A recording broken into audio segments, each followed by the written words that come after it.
안녕하십니까. 오늘도 영상으로 여러분들과 만나게 됐습니다. 오늘은 다니엘서 6장에 있는 말씀을 통해서 역사가 바뀌오더라고 하는 제목을 가지고 말씀을 전하겠습니다. 이 다니엘서 6장 1절에 다리오 왕에 대해서 여러 가지 이야기가 있습니다. 그렇다면 이 사람이 누군지에 대해서 이미 다니엘이 9장에 기도를 하면서 예언해 놓은 말씀이 있습니다. 다니엘서 9장 1절에 보니까 메대 족속 아하수로의 아들이라고 기록이 되어 있습니다. 메대 족속 아하수로의 아들 다리오가 갈대아 나라 왕으로 세움을 입던 날이 원년이라고 기록이 되어 있습니다. 그런데 오늘 여기 나타나는 아하수로는 에스더서에서도 나오죠. 그 동일한 인물이 아니라는 사실을 알았으면 좋겠고요. 이 다리오가 갈대아 나라 왕으로 세움을 얻었다라고 하는 말은, 세움을 받았다라고 하는 말은 고레스 왕을 통해서 세움을 받은 것이라고 우리가 이해를 하면 좋겠습니다. 자, 그런데 2절에 보니까 이런 말씀이 있습니다. 곧 그 통치 원년에 나 다니엘이 서책으로 말미암아 여호와의 말씀이 선지자 에레미야에게 임하였다라고 기록이 되어 있습니다. 그러면서 그 뒤에 뭐라고 기록이 되어 있냐면 그 연수를 깨달았는데 곧 예루살렘의 항무함이 70년 만에 마칠 것이다 라고 하는 것을 깨달았습니다. 여러분, 에레미야와 에스겔과 다니엘은 거진 동시대의 사람입니다.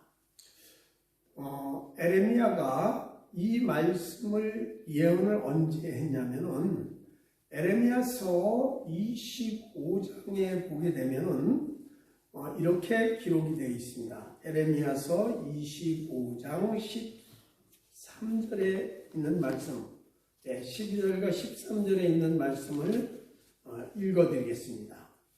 나 여호와가 말하노라. 70년이 마치면 내가 바벨론 왕과 그 나라와 갈대아인의 땅을 그 죄악으로 인하여 벌하여 영영이 함께 하되, 내가 그 땅에 대하여 선고한 바 곧 에레미야가 열방에 대하여 예언하고 이 책에 기록한 나의 모든 말을 그 땅에 임하게 하리라.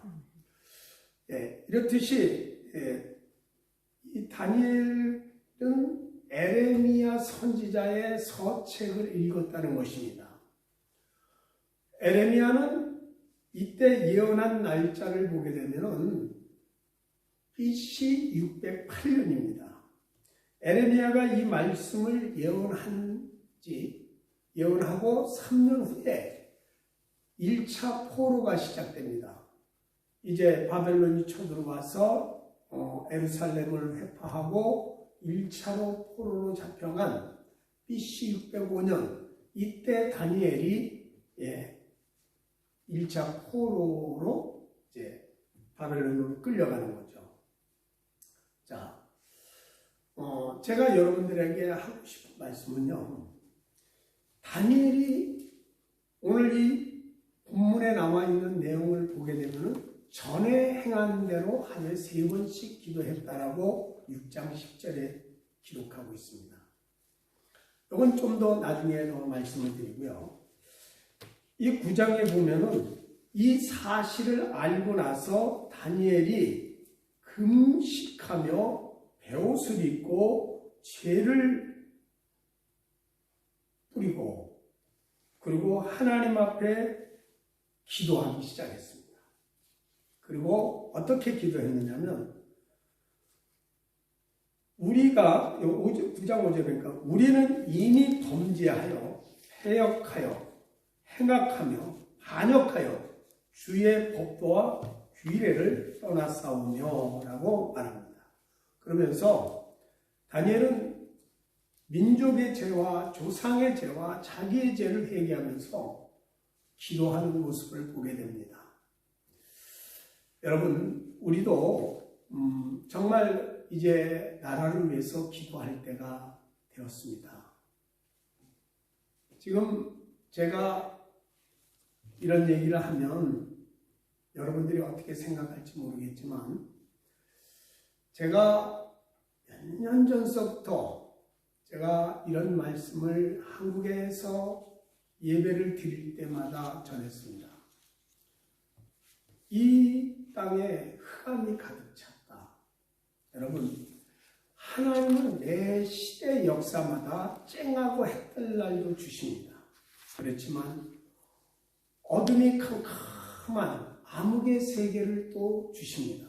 그 다음에 이제 하나님의 말씀은 채찍으로 인해서 환난의 비바람이 불어오는 그런 시기도 허락하십니다.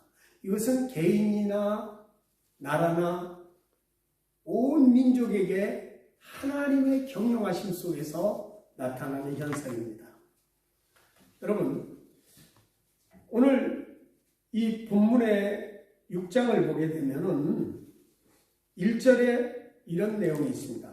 다리오가 자기 심원대로 방백 120명을 세워 전국을 통치하게 하고라고 기록이 되어 있습니다. 이제 바벨론의 왕으로 등극을 했으니까 그 나라를 잘 치리해야 되지 않습니까? 그러니까 그 나라 주변의 모든 120도를 다스리려면 많은 일꾼들이 있어야 되겠죠. 그래서 120명의 관원을 세우고 3명의 총리를 뽑습니다. 그런데 이 다니엘은 이 3명의 총리 가운데 한 사람으로 들어갑니다.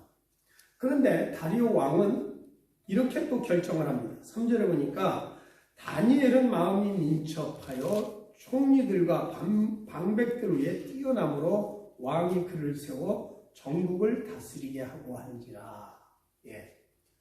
그 중에서도 다니엘을 으뜸으로 세웠고 다니엘을 통해서 전국을 통치하기로 결정을 했습니다.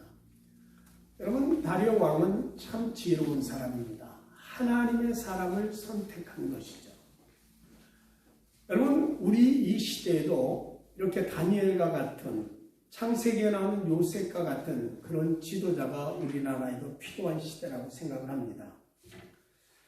그런데 이에 보게 되면은 이 다리오 왕이 이렇게 선언을 하고 나서부터 이 4절에서 9절까지 보면은 악한 세력들의 음모가 시작됩니다. 이 악한 세력들의 음모는 첫 번째로는 다니엘의 뒷조사를 하는 것입니다. 뇌물을 모은 거 있나, 부동산 투기한 거 있나, 여러 가지 많은 것을 조사했는데 털어도 아무것도 나오지 않습니다.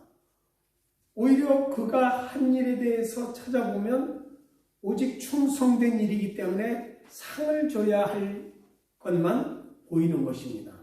그러니까 이들이 결정을 합니다. 다니엘은 이대로 정리할 수가 없다. 다니엘은 신앙을 걸어야 되겠다. 참 이 악의 세력들은 참 놀랍습니다. 이때 다니엘의 나이가요 80세가 넘어서 어떤 학자는 82, 어떤 학자는 80세 그러는데 일단 80세수로 저는 봅니다. 그렇다면 83살이 되어서 이 바벨론 제국에서도 인정을 받은 다니엘의 이 놀라운 소문이 페르시아 제국까지 전해졌다는 거죠. 그래서 다리오 왕이 이 국가를 논의할 때 벌써 다니엘을 선택했다는 사실은 이건 놀라운 사실입니다. 여러분, 역사가 바뀌어도 인정받을 수 있는 사람이 되기를 주의 이름으로 축복합니다. 그리고 이 사람들의 정치적 음모의 이런 모습을 보면은요, 두 가지가 나타나요. 첫 번째는 뭐냐면 자신들이 불법적인 행동으로 살았기 때문에 반드시 다니엘도 불법이 있을 것이다. 이렇게 생각하는 거죠. 자신들이 깨끗하게 살았다면 다니엘은 더 깨끗하게 살았겠죠. 그러나 이들은 자신들의 불법적인 행동을 인정하는 격이 됩니다. 두 번째로는요, 이것은 뭐냐면 신앙을 거는 겁니다. 여러분, 이 악의 세력들은 항상 신앙을 걸고 넘어집니다. 오늘 이들은 다니엘을 처치할 방법은 오직 하나인데, 다니엘은 반드시 어떤 일이 있어도 하나님 앞에 기도한다는 사실을 알고 있는 것입니다. 아니죠. 믿고 있는 것입니다. 그래서 이 관리들이 모여서 총리들이 모여 있을 때 함께 논의를 했는데, 왕의 나라를 든든하게 하기 위해서 이제 한 가지 법령을 세우는 것입니다. 그것은 뭐냐면 왕도 기분이 좋죠. 지금 이 법령이 세워지는 동시에 어느 누구도 왕 외에 다른 신에게나 다른 곳에 절을 하거나 숭배를 하면 사자굴에 집어넣기로 한 것입니다. 물론 왕이 너무 기분이 좋아서 도장을 꽝 하고 찍었죠. 그런데 그 속에 다니엘을 죽이려고 하는 음모를 다리오 왕은 깨닫지를 못했습니다. 이 다리오 왕이 도장을 꽉 찍고 나자 이들이 다니엘을 감시했는데, 역시 다니엘은 예루살렘으로 향하는 창문을 열어놓고 기도하고 있는 것입니다.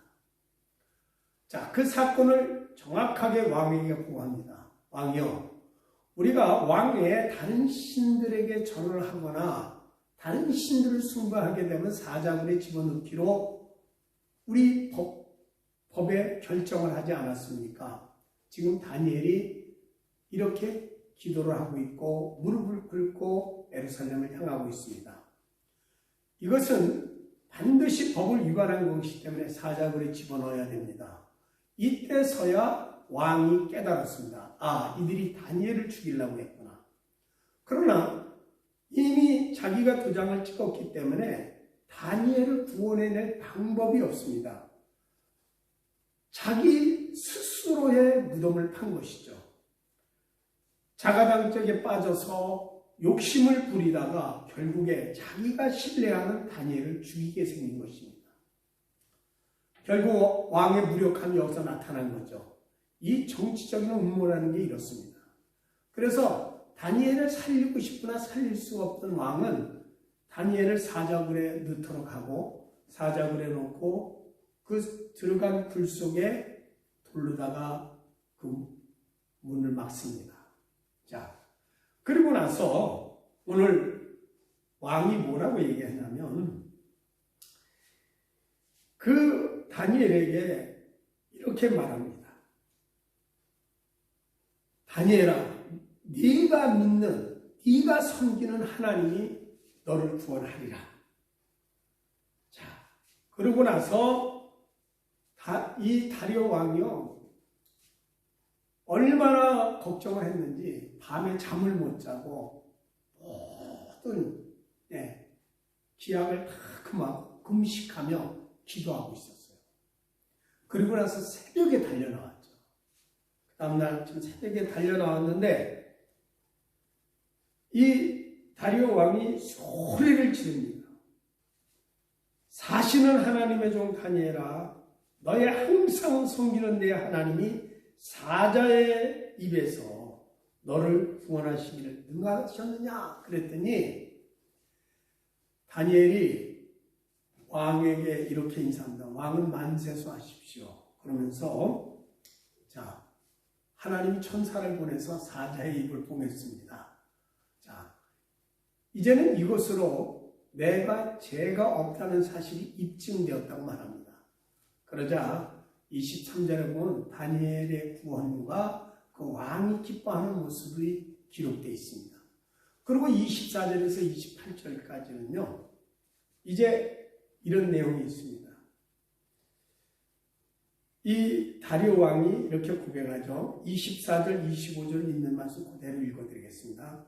왕이 명을 내려 다니엘을 참소한 사람들을 끌어오게 하고 그들을 그 처자들과 함께 사자굴에 던져 넣게 하였더니 그들이 굴 밑에 닿기 전에 사자가 곧 그들을 움켜서 그 뼈까지도 부서뜨렸다.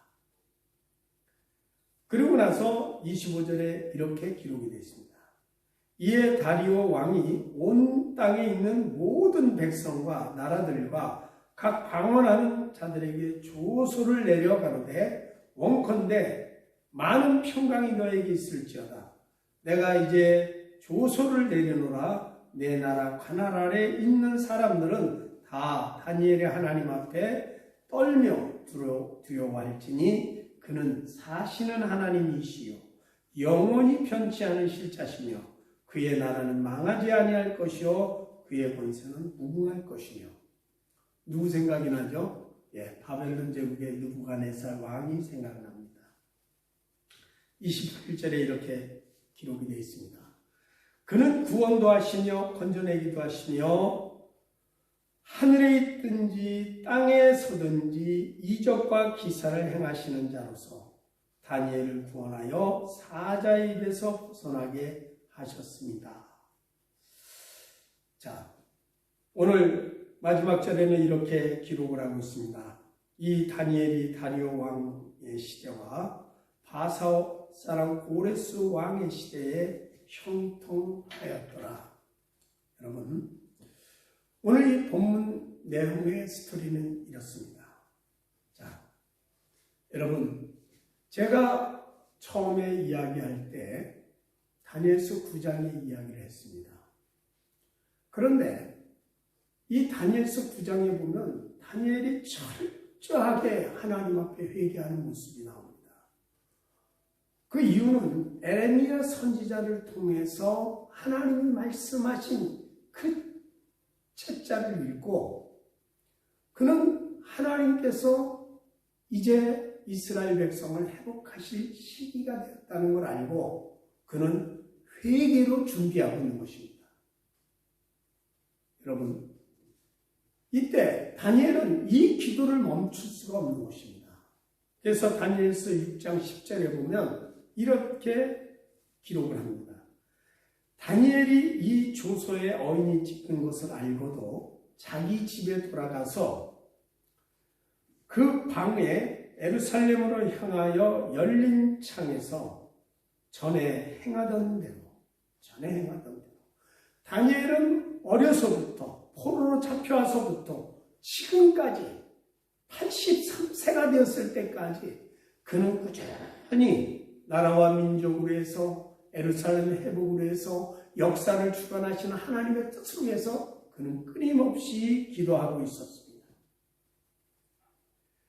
그것도 그냥 기도한 게 아니라 무릎을 꿇고 기도했다. 무릎을 꿇고 기도하며 어떻게 기도했다고요? 그가 하나님께 감사하며 기도했습니다. 여러분은 언제 감사하십니까? 여러분, 하나님 앞에 감사 기도는요, 고난의 시작이 찾아올 때, 어둠의 흑암이 쌓였을 때, 고난의 비바람이 몰려올 때, 우리는 회개할 수 있도록 허락하신 그 은혜를 베풀어 주신 하늘의 하나님 앞에 감사하며 기도해야 됩니다. 오늘 이 다니엘이 민족의 죄와 조상의 죄와 자기의 죄를 고백하며 베옷을 입고 죄를 뿌리며 회개 기도를 했는데, 여러분 한번 과거를 한번 회상해 보십시오. 히스기야 왕 아들 이름이 므낫세입니다. 히스기야 왕 잘했지요. 하나님 앞에 생명도 연장받았죠. 그러고 나서 므낫세가 거진 통치를 55년간 하면서 얼마나 악을 행했는지 모릅니다. 중간에 하나님께서 너무 악하니까 아수르를 보내가지고 예루살렘을 치고 그리고 므낫세를 홀로 끌고 갔습니다. 그리고 므낫세가 이 모든 것이 하나님의 은혜 아래서 살아야 되는구나 하는 것을 깨달았을 때 하나님이 므낫세를 다시 회복시켜주죠. 그러나 그는 또다시 또다시 우상을 섬깁니다. 그가 죽고 나서 그의 아들 암몬이 왕이 됩니다. 20살 때 왕이 되죠. 여러분, 20살 때 왕이 된 이 암몬은요, 정치를 시작하자마자 우상을 섬겨요. 우상이 얼마나 심하게 섬겼는지 얼마 되지 않아 그의 신복들이요, 그를 살해를 해버립니다. 그리고 이후에 이제 요시야가 나타나는데, 요시야는 제사장들 품에서 자라서 8살 때 왕위에 등극하게 되는데, 이때가 BC 640년입니다.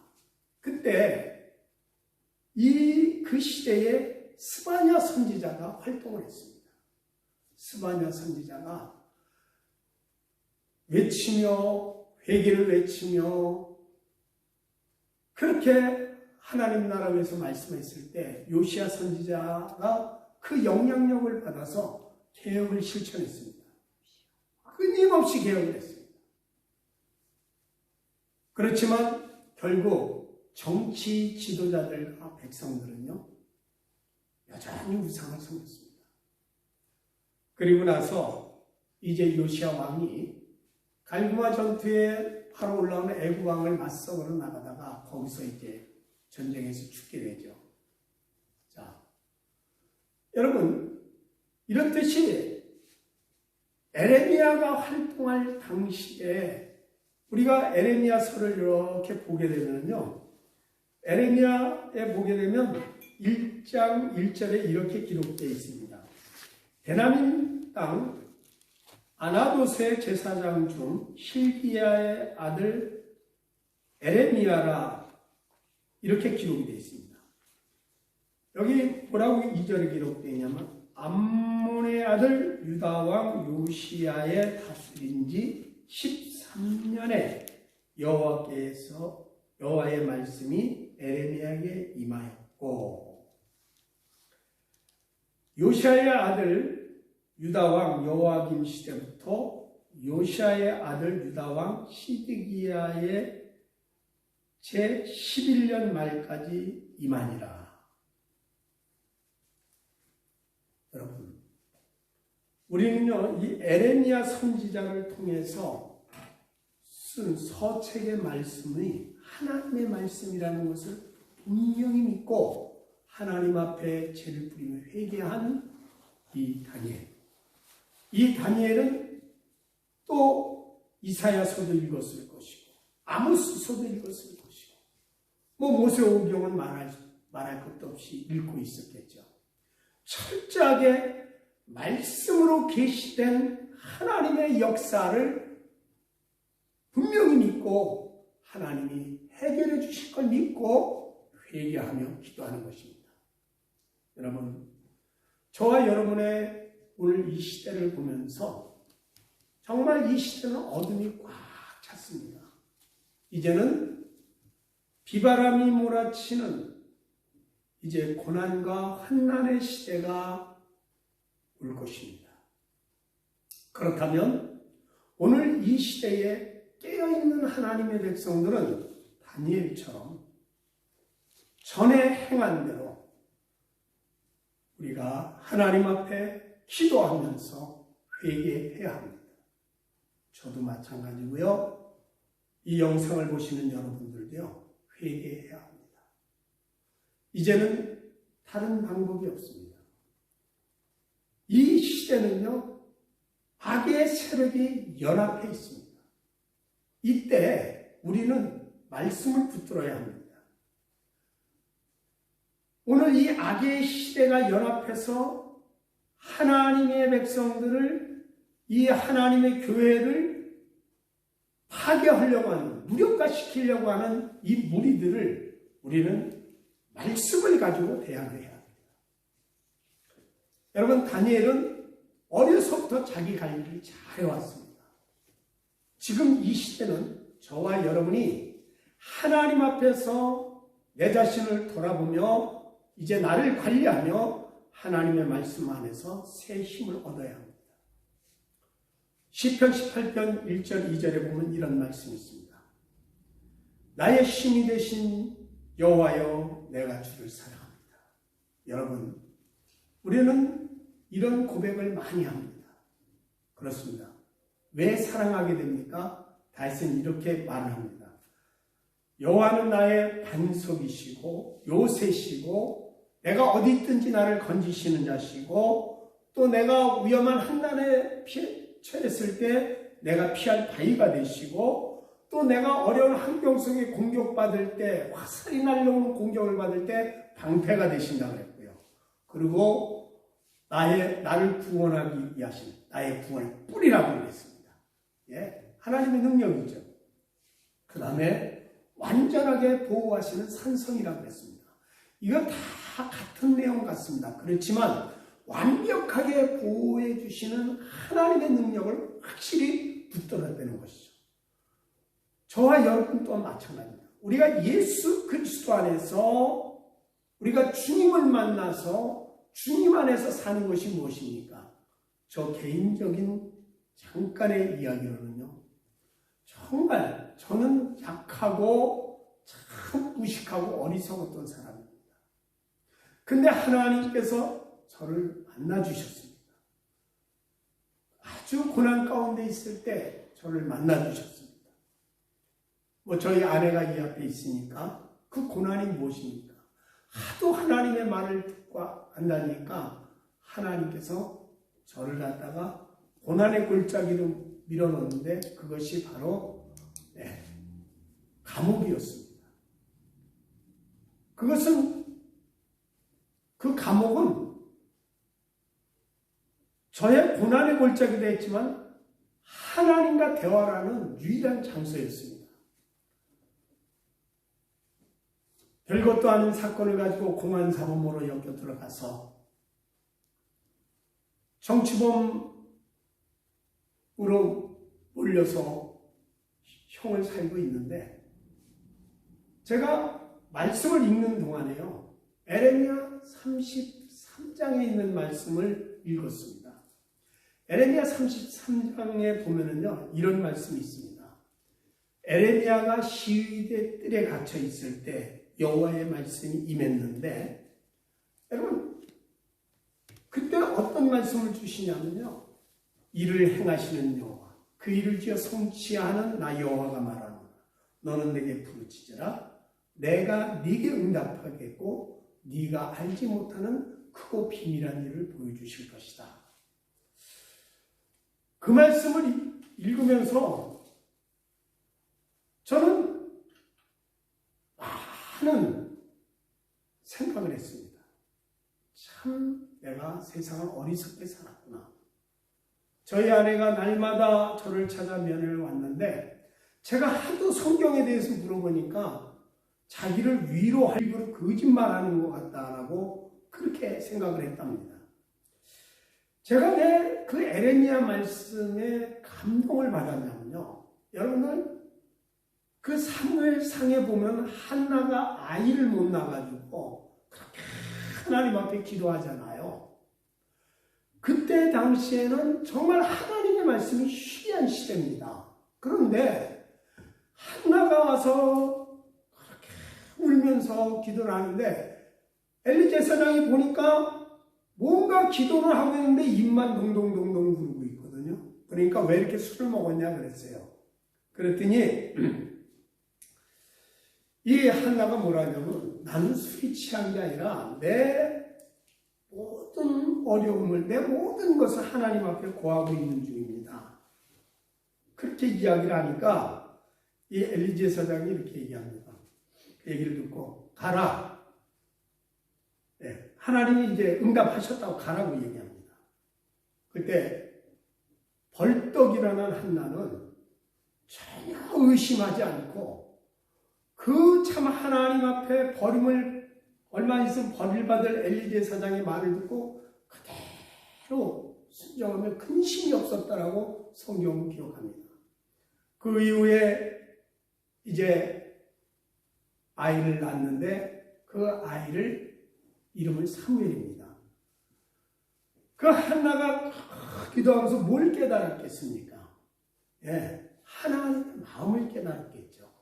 예, 하나님의 마음을 깨닫고 하나님이 지금 무엇을 찾고 있는지, 하나님의 사람을 찾고 있다는 걸 알고 그 뜻을 알게 되니까 한나가 이렇게 고백합니다. 나에게 아들을 주시면 평생 삭도도 되지 않고 하나님 앞에 이 아들을 드리겠습니다.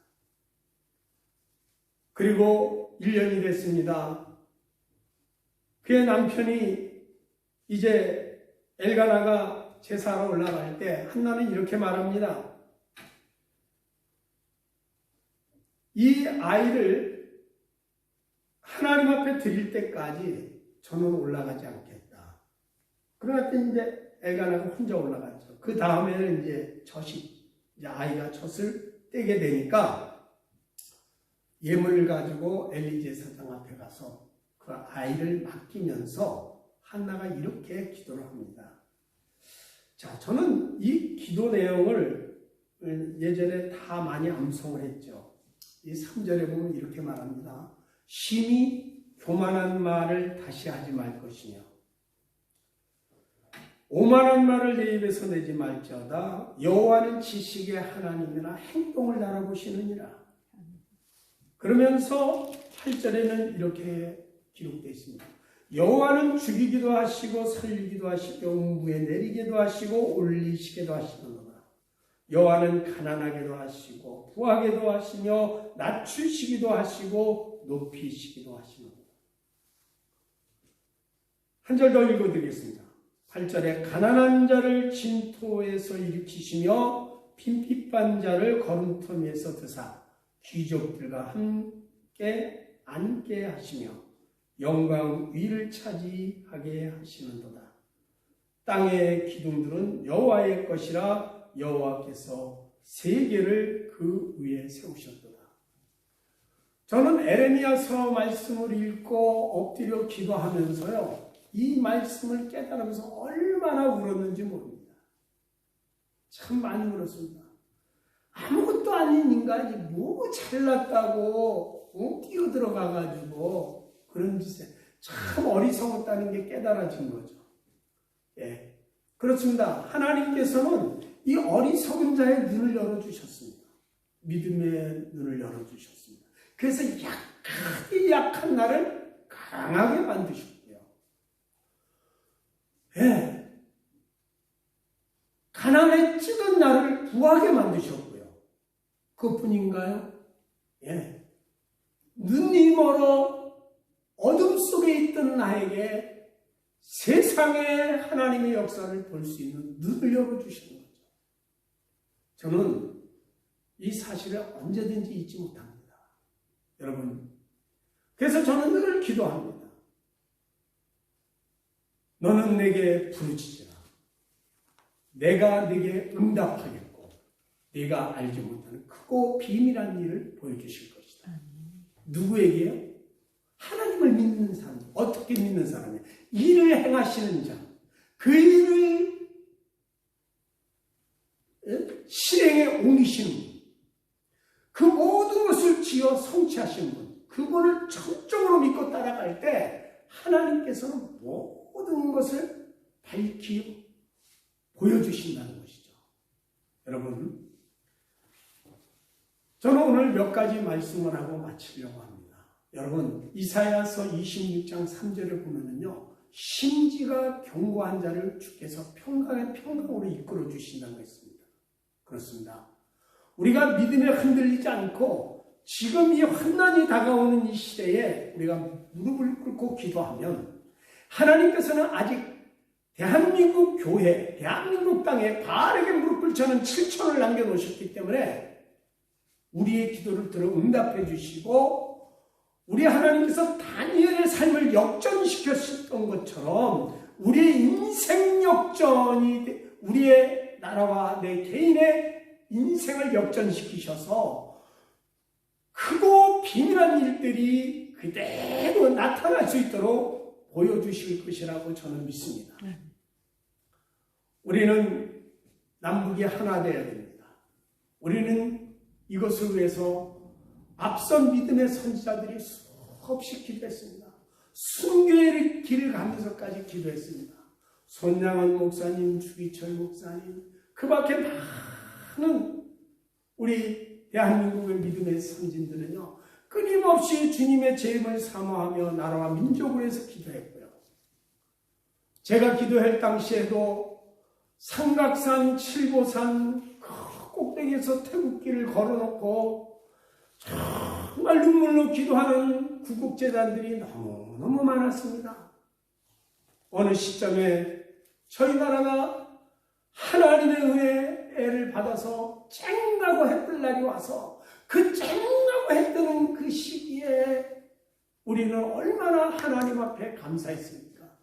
그런데 그 쨍하고 해 뜬 날 그 시대에 풍요로워지고 먹을 게 많아지고 모든 것이 좋아지는 이 시점에 어느 순간부터 한국교회는 또 우리 개인의 신앙은 점점 만몬의 신앙으로 빠져버렸습니다. 그래서 우리가 하나님 앞에 구하는 것은 뭘 구했냐면요, 만몬을 구했어요. 하나님, 이번에 아파트 이거 당첨 잘 되게 해주세요. 하나님, 우리 아들이 여기 어디 가는데 대학 들어갈 수 있도록 해주세요. 그 만몬을 위해서는 새벽 일찍 나와서 강대상에다 예물을 올려놓고 기도하면서 우리는 하나님께서 허락하신 그 놀라운 은혜와 사랑에 대해서는 깜깜하게 잊어버렸어요. 오늘 이 시기에 어떻습니까? 저와 여러분. 우리는 반드시 여호수아처럼 섬길 자, 꼭 하나님만을 섬겨야 한다고 선포해야 됩니다. 그것뿐만 아니라 하나님께서는 이 말씀을 통해서 생명의 복과 축복과 모든 저주가 네 앞에 있으니까 너는 생명의 길을 택하라고 말합니다. 신명기 30장에 분명히 기록하고 있죠. 그렇습니다. 우리는 이제 생명의 길을 택해야 하고, 우리는 기도하면서도 만문을 요구할 게 아닙니다. 재산을 요구할 게 아닙니다. 모든 악의 뿌리가 어디서부터 시작된다고 했습니까? 물질에서부터 시작된다라고 디모데전서 6장 10절에는 말합니다. 모든 악의 뿌리가, 악의 시작은 물질로부터 시작하는 것입니다.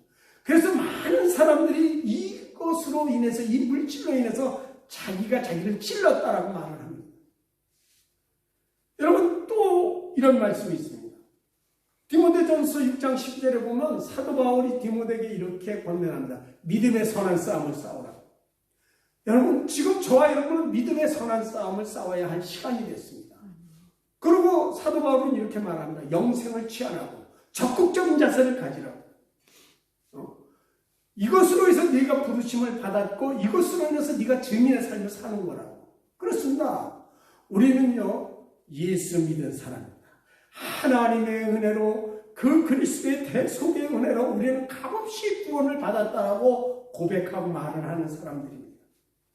여러분, 에베소서 6장에는 종말에 사는 성도들의 삶이 어떻게 살아야 되는지를 말씀하고 있습니다. 너는 마귀의 계기를 대적하라고 말합니다. 하나님의 전신갑주를 입으라고 합니다. 우리의 싸움은 혈과 육의 싸움이 아니라 뭐라고 그랬죠? 세상의 권력자들과 악한 사단의 세력이라고 말하고 있습니다. 여러분, 저는 아모스서 5장에 있는 말씀을 읽으면서요, 여러 번 놀랐습니다. 이 아모스서 5장에 있는 말씀을 보면은요, 이렇게 기록이 되어 있습니다. 제가 한 세 구절만 읽어드리겠습니다. 1절에 이스라엘 족속아, 내가 너희에게 대하여 애가로 지은 이 말을 들으라. 애통하면서, 눈물을 흘리면서 이렇게 말씀합니다. 2절에 처녀 이스라엘이 엎드려졌다. 다시 일어나지 못하리로다.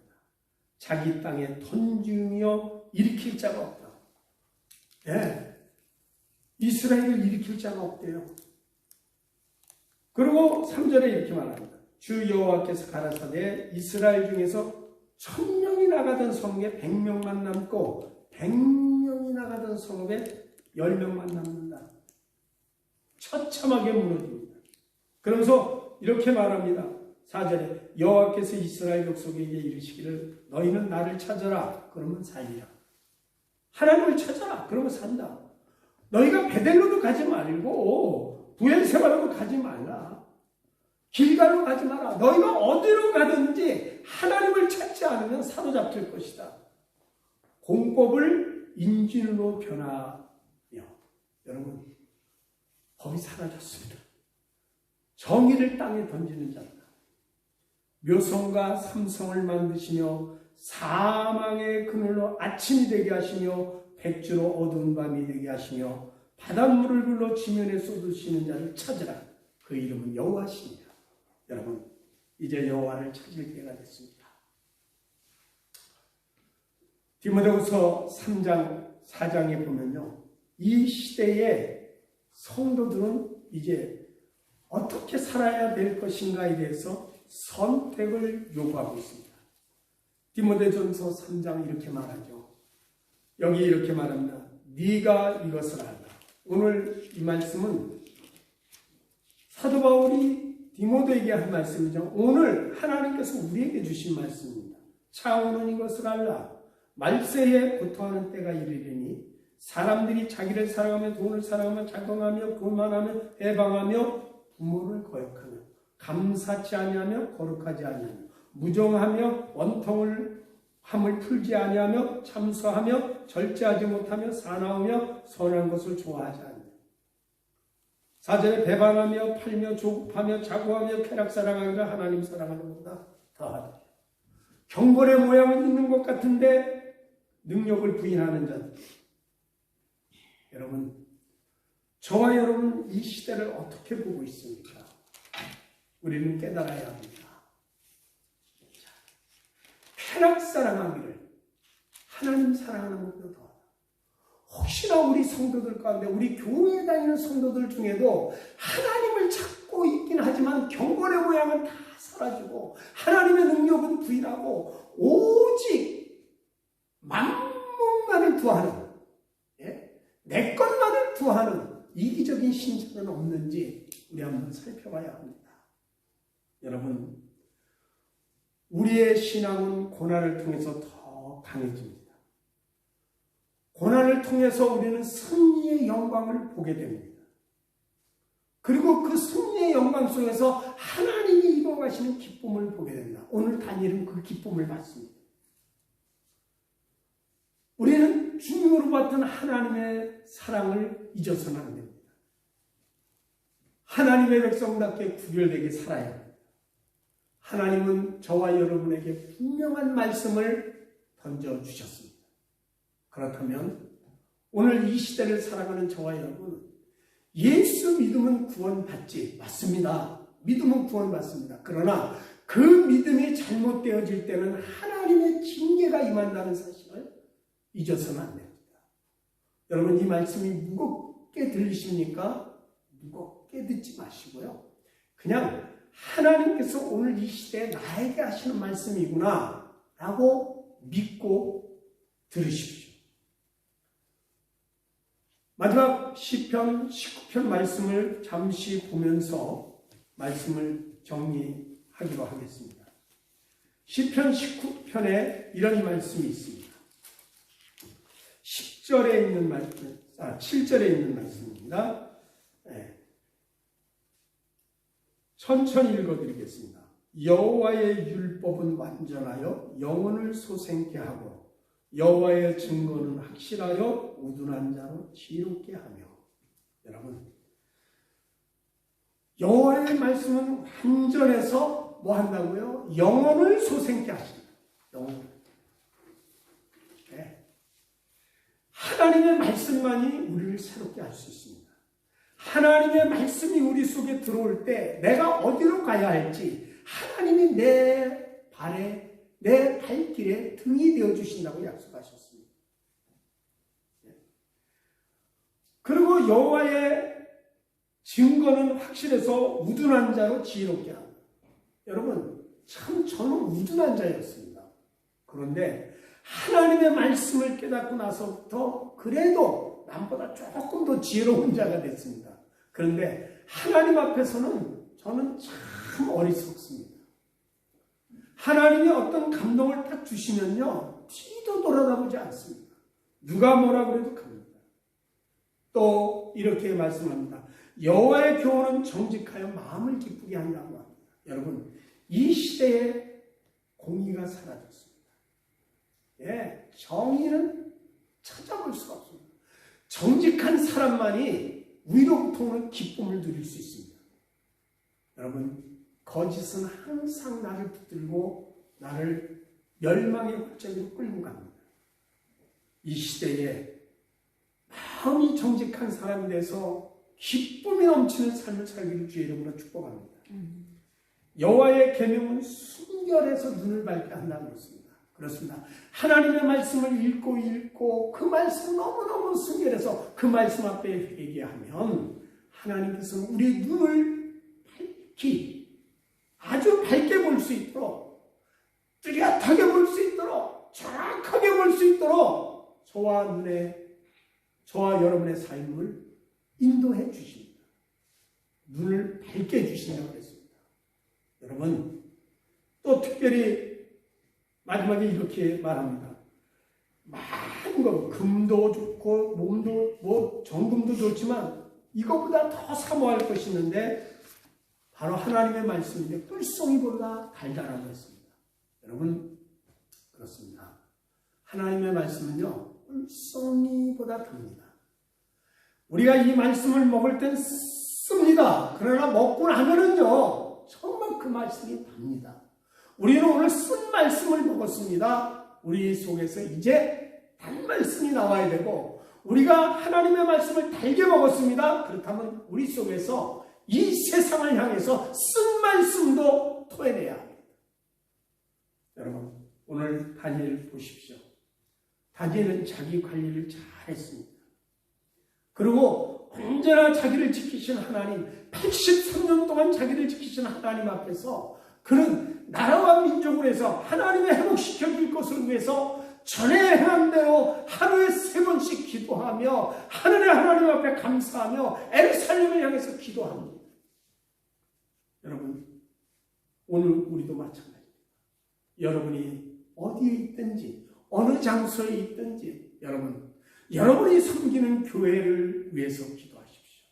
그리고 나라와 민족을 위해서 기도하십시오. 항상 여러분은 하나님의 말씀이 선포되는 것, 하나님의 은혜가 넘치는 것, 하나님의 사랑이 샘솟는 것, 여러분이 섬기는 교회를 사랑하십시오. 그리고 그 교회를 축복하십시오. 목사님을 축복하십시오.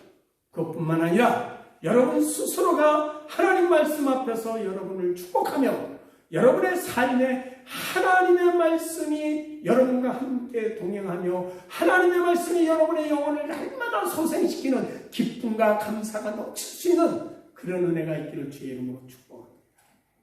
여러분, 오늘 다니엘서에서는 우리에게 귀한 것을 말해줍니다. 우리 회개합시다. 우리 대한민국 어떻게 살았습니까? 저는 가끔 생각합니다. 상품 백화점이 무너졌던 사건. 2011년도인가요? 9.11 테러 사건. 한순간입니다.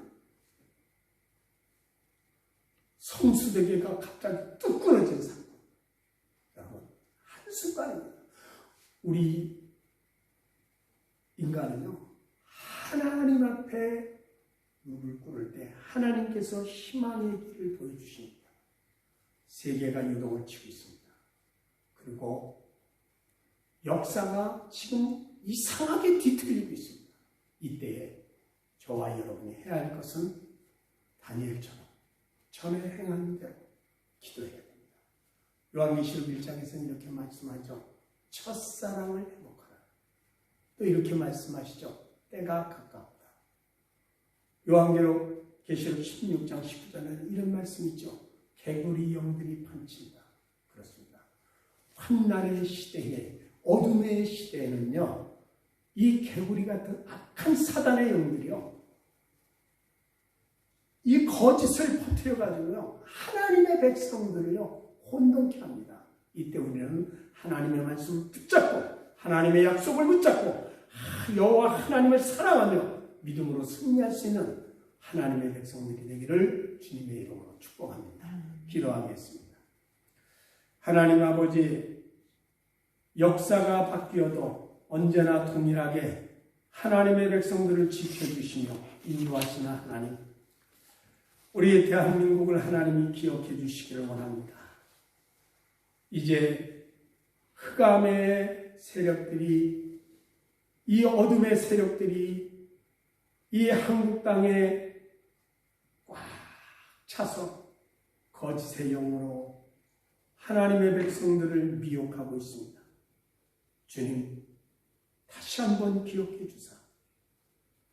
아버지, 환난이 길지 않게 하시고 하나님의 은혜의 손길이 다시 한번 있기를 원합니다. 지금도 깨어 기도하는 많은 주의 백성들의 기도를 기억하사 하나님 긍휼히 여겨 주시옵소서. 인간의 생과 사가 하나님의 손에 있습니다. 한 나라의 생사화복이 하나님의 손에 있습니다. 주여,